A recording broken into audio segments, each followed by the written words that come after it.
Hello दोस्तों, स्वागत है आपका हमारे यूट्यूब चैनल कॉमिक फैन पर। चलिए दोस्तों, शुरू करते हैं एक मल्टी स्टारर कॉमिक्स जलजला का तीसरा भाग। मैंने मैंने बाजिल ने चिड़िया तो तुझे ऊपर बुलाने का सिर्फ एक बहाना थी, ताकि मैं तुझे और ऊपर ले जाकर तुझे मौत की राह पर छोड़ सकूं। मर गए कोबी को मारने वाले।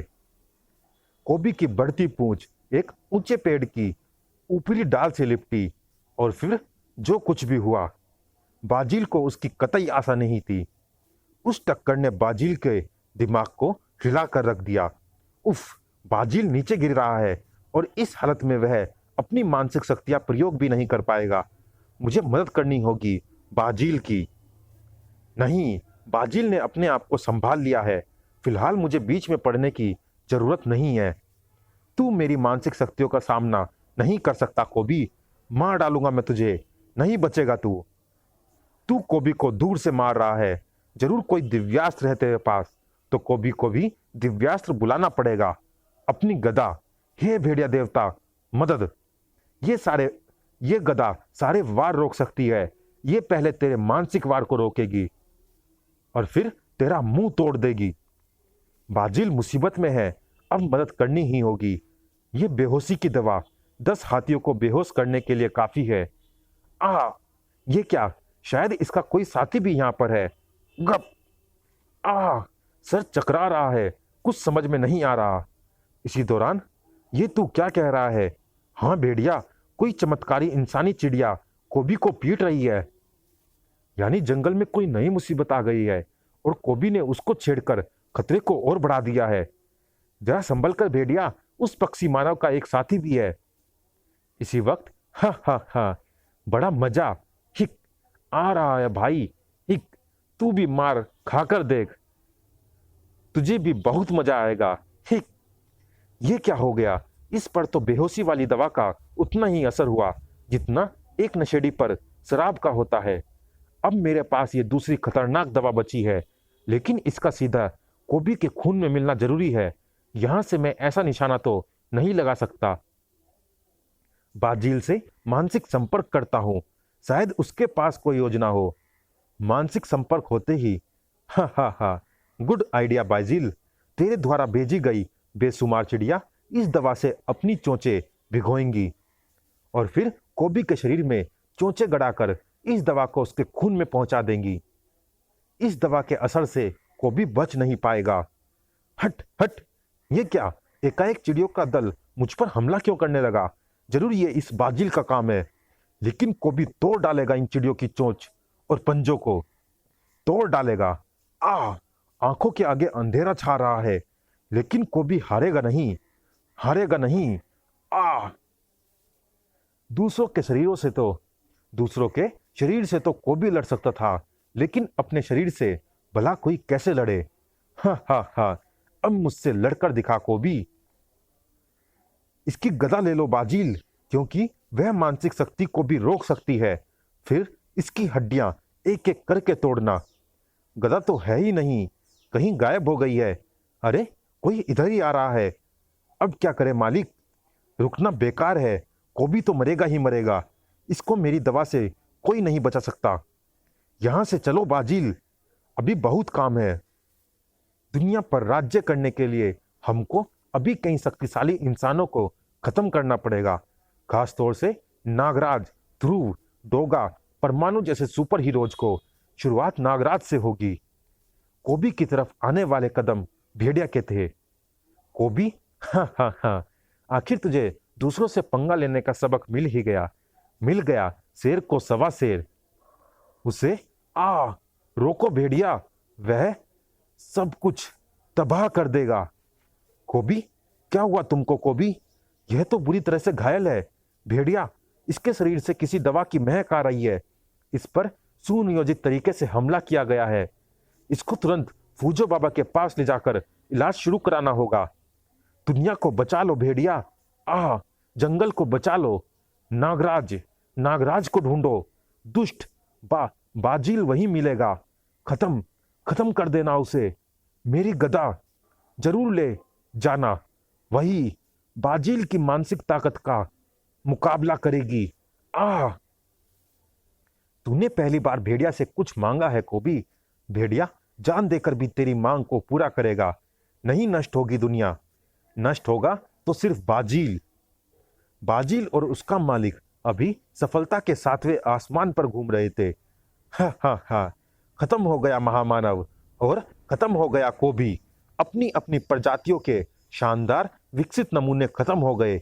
अब सिर्फ शेरों को मारना है, यानी सुपर हीरोज को।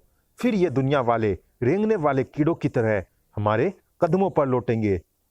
तू भी तो उसमें से ही एक है मालिक, और सबसे पहले दुनिया के मालिक बाजील के सामने रेंगने वाला इंसान बनेगा तू। तू मालिक, तू। ये क्या कर रहा है कमीने? भूल गया कि मैंने तुझे जन्म दिया है। तू भी भूल जाएगा कि मैंने तुझे मारा है। मरने के बाद भला क्या याद रहे? पेट, पेट में दर्द। तुझे भूख लग रही है बाजील, और तेरा खाना सिर्फ मैं बना सकता हूं, तेरा स्पेशल खाना। मुझे मुझे माफ कर दो मालिक। मेरा मेरा दिमाग खराब हो गया था। खाना दो मुझे, मेरा खाना दो, दे दो, वरना ये पेट की ऐंठन मेरी जान ले लेगी। सही समय पर संभल गया तू। अब खाना खा और लग जा काम पर। सबसे पहले हमको उन सुपर हीरोज को खत्म करना होगा, ताकि हमको रोकने वाला कोई ना रहे। अरे अरे, यह क्या? जिस मानसिक ऊर्जा को मापने वाले यंत्र की मदद से मैंने महामानव को ढूंढा था, वह फिर संकेत दे रहा है। लेकिन लेकिन इतनी मानसिक ऊर्जा छोड़ सकने वाला अब कौन हो सकता है? नहीं, और कोई नहीं हो सकता। ये महामानव ही है। बच गया है महामानव, किसी भी तरह से बच गया है। यह तो गड़बड़ हो गई मालिक। अब क्या होगा? कुछ नहीं होगा। अब सुपर हीरोज को मारने की जहमत हमको नहीं उठानी पड़ेगी। महामानव खुद ये काम करेगा। अपना बदला इन सुपर हीरोज से लेगा महामानव। फिर हमारा काम होगा सिर्फ महामानव को मारना रह जाएगा। इंतजार करो और तमाशा देखो। महामानव की किस्मत उसके साथ थी। वह बच गया था, क्योंकि ये ज्वालामुखी फटने वाला था। वाह, मैं तो बच गया, लेकिन मुझे मारने का प्रयास करने वाले वे सुपर हीरोज नहीं बचेंगे। तड़पा तड़पा कर मारूंगा उनको। मेरे सामने कितना सुंदर भविष्य था। लाखों वर्षों के अकेलेपन के बाद मुझे एक महामानवी का साथ मिलने वाला था। मेरा बच्चा पैदा होता, मेरा वंश आगे बढ़ता। कितना अच्छा था वह मानव वैज्ञानिक जिसने मुझे एकाएक आकर चौंका दिया था। कौन है तू मानव? यहां तक कैसे आ गया? बता। ना ना ना, वार मत करना महामानव। ना ना ना, वार मत करना महामानव। मैं तुम्हारे भले के लिए आया हूं। तुम्हारे बारे में मैं पहले से ही जानता हूं। वैसे भी सुपर कमांडो ध्रुव से हुई तुम्हारी मुठभेड़े तुमको दुनिया के सामने ला चुकी है। लेकिन अभी अभी जो मुझको पता चला, उसने मुझे तुमको मानसिक ऊर्जा मापने वाले इस यंत्र के द्वारा ढूंढने पर मजबूर कर दिया। मानव तुमको नष्ट करने की योजना बना रहे हैं। कुछ सुपर हीरोज इस काम के लिए तैयार किए गए हैं। सुपर कमांडो ध्रुव भी उनके साथ है। मैं एक प्रकृति प्रेमी हूं। भगवान द्वारा बनाई गई किसी भी वस्तु को लुप्त होता नहीं देख सकता। पेशे से मैं एक जीव वैज्ञानिक हूं। मैं वादा करता हूं कि मैं तुम्हारा अकेलापन दूर करूंगा, तुम्हारे लिए एक महामानवी की रचना करूंगा, ताकि तुम अपने वंशजों को पैदा कर सको और महामानव कभी नष्ट ना हो। तुम मेरा अकेलापन दूर करोगे? वाह, मैंने तो इसके सपने में भी कल्पना नहीं की थी। लेकिन यह होगा कैसे? उस रिसर्च स्टेशन में ऐसा करने की सारी सुविधाएं मौजूद है। वहीं पर मैं तुम्हारी कोशिश द्वारा एक महामानवी का निर्माण करूंगा। वहीं पर मैं तुम्हारी कोशिका द्वारा एक महामानवी का निर्माण करूंगा। तुमको सिर्फ रिसर्च स्टेशन सेंटर के वैज्ञानिकों को बेहोश करने में मेरी मदद करनी होगी, ताकि वे महामानवी बनाने के मेरे काम में टांग न अड़ा सके।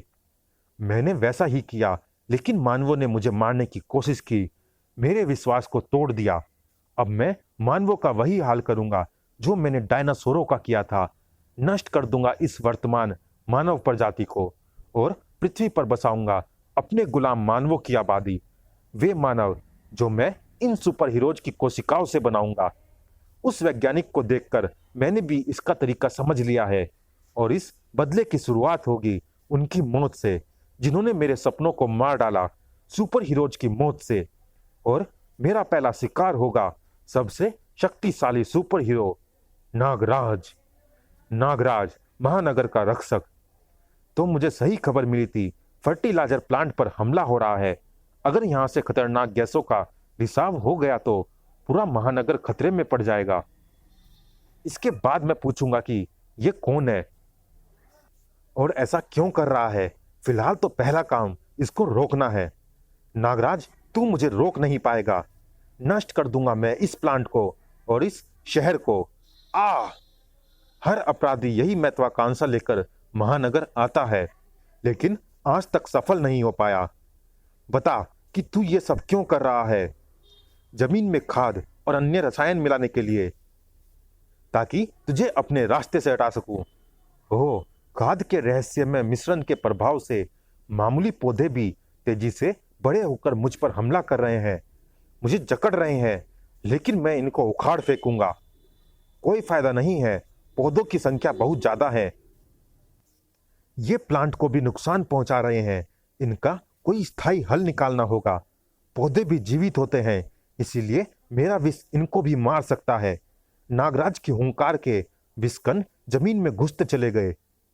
नागराज की फुंकार के विषकण जमीन में घुसते चले गए और ले, अब यहां पर चाहे जितनी खाद डाल ले, घास का एक तिनका तक नहीं उगेगा। तूने वही कर दिया जो मैं चाहता था नागराज। अब देख अपनी जहरीली शक्तियों को अपनी ही मौत बनते हुए। अरे, ये फर्टिलाइजर प्लांट गायब कैसे हो रहा है? इसे मैं गायब कर रहा हूं ताकि तू अब इसकी खाद और गैसों का प्रयोग अपने को बचाने के लिए ना कर सके। महामानव, यानी यानी फर्टिलाइजर प्लांट पर वेश बदलकर हमला तुम कर रहे थे, लेकिन तुम ज्वालामुखी से बच कैसे निकले?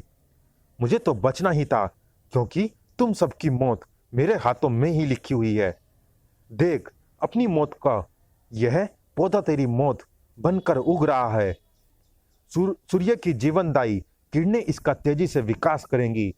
मेरे जहर के कारण यह पौधा पेड़ कभी नहीं बनेगा महामानव। वैसे भी यह रात का वक्त है, तुम सूर्य कहां से लाओगे? सूर्य? हा हा हा, आकाश में चमकते असंख्य तारों को देख, ये सभी सूर्य ही तो हैं। थोड़े से दूर जरूर है, इसलिए इनकी जीवनदायी किरणों को एकत्रित करने के लिए मैं एक मानसिक लेंस का निर्माण करूंगा, और वे किरणें मिलते ही यह पौधा पलक झपकते ही पेड़ बन जाएगा, एक खतरनाक हत्यारा पेड़, वृक्षस।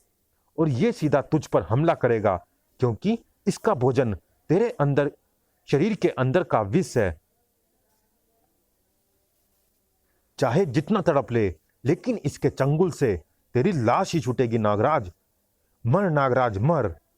तू अगर समझता है कि तेरे द्वारा बनाया गया यह विचित्र वृक्षस मुझे मार सकता है, तो ये तेरी भूल है महामानव।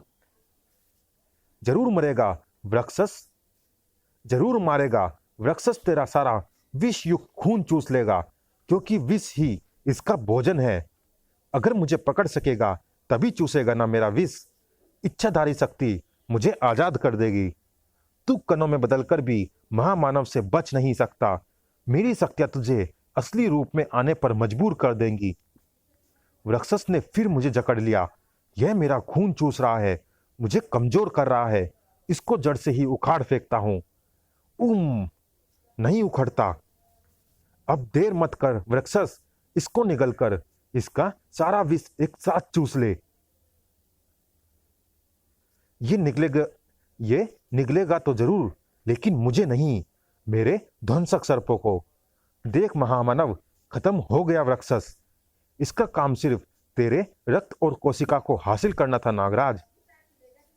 अब इस रक्त और कोशिका को विकसित करके मैं बनाऊंगा तेरा विकसित रूप, भविष्य का नागराज। अगर तेरे वंशज तेरी शक्तियों के साथ पैदा होते रहेंगे, तो आज से हजारों वर्ष बाद वे ऐसे ही दिखेंगे। मिलो अपनी मौत से नागराज, तेरा ही विकसित रूप नाजगर। महामानव ने अपनी मानसिक लेंस से छनती किरणों से मेरी कोशिका को विकसित करके एक खतरनाक प्राणी में बदल दिया। आ आ सर घूम गया। भविष्य के नागराज की विष फुंकार मेरा दम घोट रही है। अपनी सबसे शक्तिशाली शक्तियों का प्रयोग करना पड़ेगा। तीव्रतम विष फुंकार छोड़ता हूं। नाजगर का तेरी फुंकार से सर चकरा रहा है। फुर्र, इसको अपने से दूर फेंकना होगा। हो, मैं तो सिर्फ नाक की तरह लहरा सकता हूं, लेकिन इसका लचीलापन तो आश्चर्यजनक है। इसको फिर से कोशिकाओं में बांट देता हूं, ध्वंसक सर्पों के जरिए। बड़ाम! वार भीषण था, लेकिन नाजगर का जवाब और भी भयंकर था। नाजगर के पास ध्वंसक सर्पों से कई गुना अधिक विनाशकारी सर्प मौजूद हैं। तू घायल हो गया है नागराज। अब नाजगर तुझे वैसे ही निगल जाएगा जैसे छोटे सांप को बड़ा सांप। तू तो अब मरे के समान हो गया है नागराज। इससे पहले कि मेरे दुश्मन सतर्क हो जाए, मैं उनको भी मारने पहुंच जाता हूं। अब डोगा की बारी है। हो, डोगा को या किसी और को सतर्क करने का समय नहीं है। नाजगर मुझे निगलने के लिए जकड़ चुका है। अब तू नहीं बचेगा नागराज। विष दंश का प्रयोग करना खतरनाक होगा। क्या पता इसका विकसित विष मुझे ही गला दे।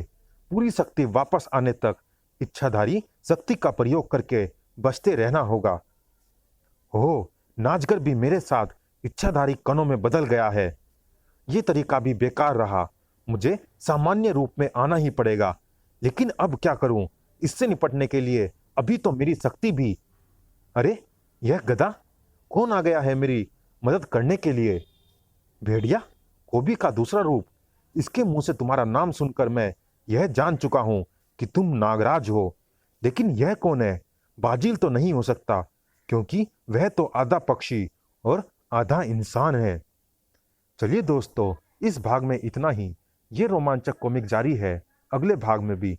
मिलते हैं इसी कॉमिक्स के अगले भाग में। तब तक के लिए धन्यवाद।